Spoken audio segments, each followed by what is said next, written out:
Fala pessoal, tudo certo? Sejam bem-vindos a mais um vídeo do canal Futeboso.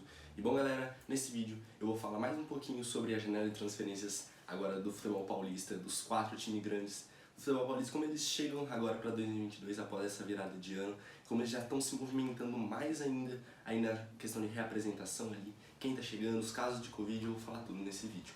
Bom, começando pelo time praieiro, o Santos já tem ali algumas movimentações, principalmente a do Ricardo Goulart, o centroavante ali, vai chegar para assumir a camisa 10 do Santos, após várias semanas de tratativas, oferecimento de um projeto de marketing grande envolvido sobre ele também. Ele vai chegar para vestir a camisa 10 como seu maior reforço do time paulista para esse 2022.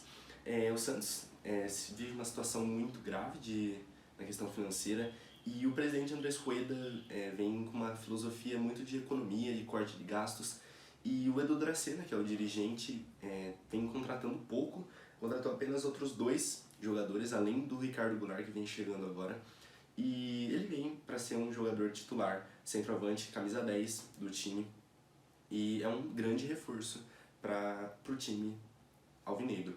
E outro interesse do Santos também é o zagueiro Maicon, que tinha acertado com o Cruzeiro antes do Ronaldo ter assumido como o sócio majoritário. E o Cruzeiro já rescindiu com o Pará e com o Jailson também, que tinham assinado o contrato antes do Ronaldo, porém o Ronaldo não tem interesse neles. E o mesmo pode acontecer com o zagueiro Maicon também, que pode chegar agora também como reforço para o time santista. Então aí o Santos se movimentando aí pouco, porém pontualmente muito bem, para reforçar ali só na necessidade, sem muitos jogadores para inflar a folha salarial. Então o Santos vem se movimentando bem, no meu ver, nessa janela. Agora falando sobre o São Paulo, nessa segunda-feira o São Paulo se reapresentou e já chegou os 4 reforços anunciados ali, como o Rafinha, o Jandrei, o Patrick e o Alisson. Esses 4 jogadores aí vêm para reforçar o São Paulo nessa temporada, são jogadores muito qualificados. O Rafinha ali para lateral direito, muito bom para suprir a ausência do Daniel Alves, também a imaturidade talvez do Igor Vinícius, então é um jogador para chegar e ser titular.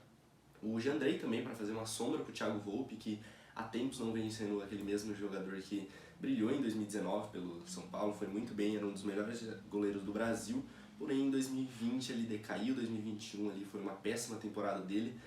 Então o Jandrei chega para fazer uma sombra para ele, talvez para motivar o goleiro titular, né? Então vamos ver. O Patrick e o Alisson também, jogadores de meio campo muito qualificados. Um era do Inter e o outro era do Grêmio. O Grêmio que caiu e vem fazendo uma limpa. O Alisson saiu do Grêmio e foi para o São Paulo agora, mudou de tricolores. Então ele chega para reforçar o São Paulo. Não sei se chega para ser titular, porém ele vem para compor o elenco, é um jogador qualificado. O Patrick vem do Internacional, foi uma compra realizada pelo São Paulo, então o São Paulo teve que dispor de um grande valor financeiro para contratar esse jogador de 29 anos do Inter. E nessa negociação foi envolvido o Lisiero, que chegou por empréstimo de uma temporada para o Internacional. Ou seja, foi uma troca ali, um negócio casado com certeza. E o Inter reforçou e o São Paulo também se reforçou. Eram jogadores que não vinham dando certo nos seus respectivos times e agora trocaram. Vamos ver se vai dar certo para essa temporada. São 2 jogadores qualificados, então pode dar certo sim. E além desses 4 jogadores, o São Paulo se movimenta ainda querendo contratar o que eu vejo como o principal alvo do time tricolor nessa janela, que é o Soteldo, o ponta venezuelano, está no Toronto, do Canadá, e não está feliz lá, não está satisfeito e gostaria de voltar ao futebol brasileiro, e o São Paulo é o alvo no momento.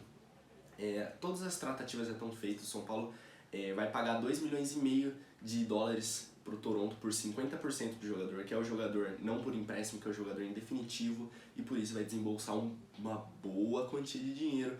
Porém é um jogador muito qualificado, que ao meu ver não é um gasto, é um investimento, vendo que ele ainda pode significar uma revenda para o time paulista no futuro.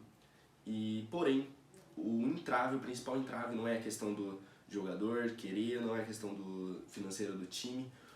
A questão é que o Toronto tem uma grande dívida com o Soteldo, que gira ali em volta de 15 a 16 milhões de reais, e o Soteldo não vai sair de lá enquanto o Toronto não pagar essa dívida.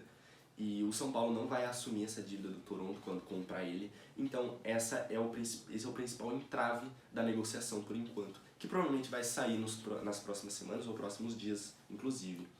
E por último, o São Paulo ali deu um chapéu no Inter e está próximo de anunciar o Nicão, jogador ali muito qualificado, muito identificado principalmente com o Atlético Paranaense, ganhou 2 Sul-Americanas e uma Copa do Brasil, além dos campeonatos estaduais.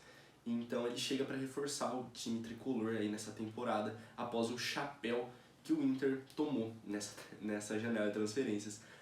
O São Paulo ali cobriu muito a oferta do Inter e o Inter já logo saiu, porque não vai ficar fazendo leilão por jogador. O Inter que vem numa situação grave financeira ali, não brigou pelo rebaixamento, mas ali ficou perto, não classificou para Libertadores, então foi uma quebra de projeto. O Inter não está investindo muito nessa janela.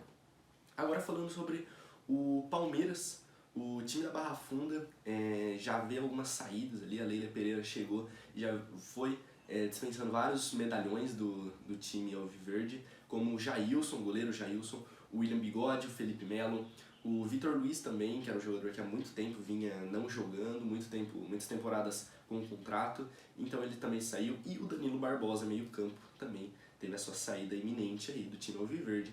O Palmeiras várias baixas para livrar a folha salarial, que esses jogadores mais de idade avançada principalmente ocupam muito espaço na folha, então isso foi um grande desafogo para poder contratar outros jogadores, que o Palmeiras já está se movimentando.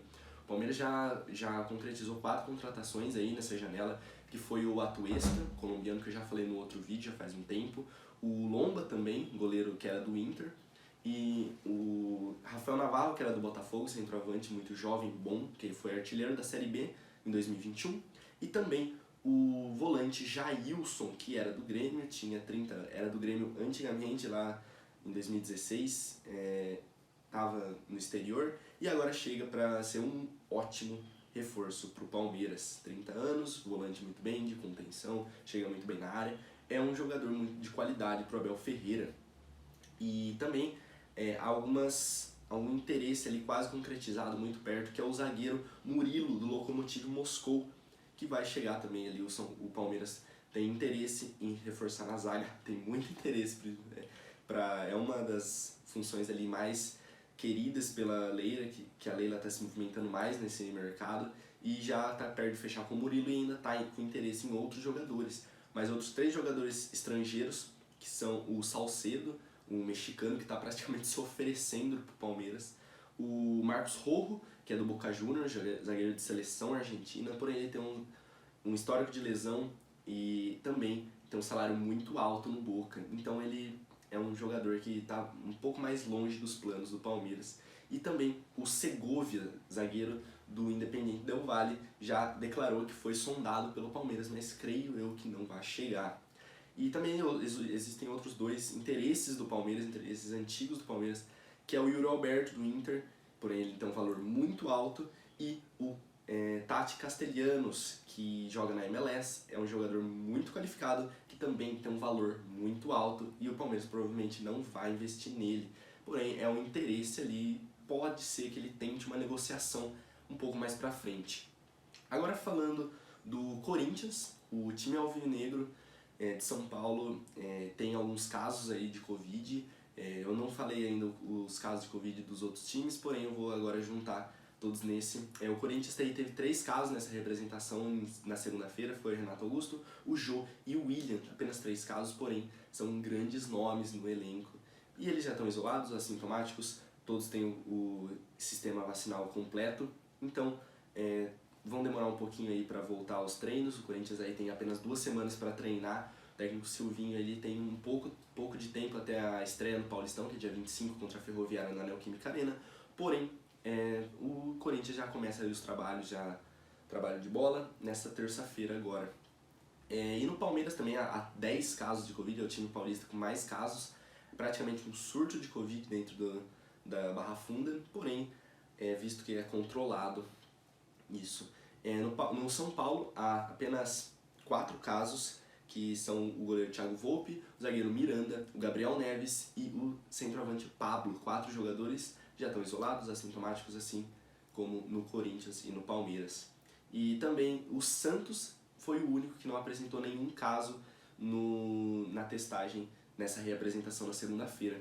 Então, Agora voltando a falar do Corinthians, as negociações do Corinthians eu já citei ali, teve a chegada do Paulinho agora nessa fim de ano, foi um presente de ano novo que o Willi deu para os torcedores corintianos, e há agora o interesse no Diego Costa, visto que o Cavani provavelmente não chega antes de junho, se o Corinthians quiser mesmo o Cavani, ele não chega antes de junho, até o contrato dele acabar com o Manchester United, então o Corinthians vai partir para sua segunda opção, que é o centroavante Diego Costa, que segundo fontes dentro lá de Minas, ele já conseguiu rescisão amigável com o Atlético Mineiro e ele poderia chegar para reforçar o Corinthians agora.